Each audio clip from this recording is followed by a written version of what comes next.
Hey friends, if you encounter this issue where Skype installs every time you open it on Windows, then please watch this video. Now, there are two aspects to this.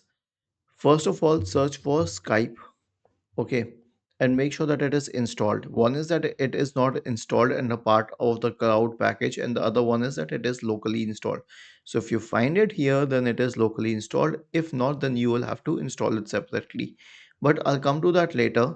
Assuming that it is installed, click on App Settings. Now scroll down and then first of all terminate this, click on Repair, and then finally click on Reset and then on Reset. In both the cases, you'll have to notice a tick mark to make sure that it works. If this helps, well and good. If not, then select Uninstall and then select Uninstall once again. It will need a while to uninstall the app. Then search for Store and go to Microsoft Store and then search for Skype. Okay, go to Skype and then install it.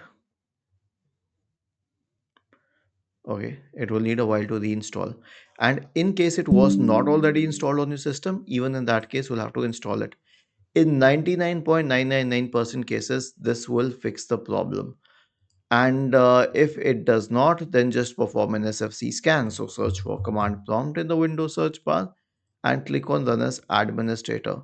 Type the command sfc space forward slash scan now and hit enter to invoke the SFC scan. Was this helpful? If yes, then please subscribe to the channel. If not, then let us know in the comment section of the video on how we could help you further. Thank you for watching this video and have a nice day.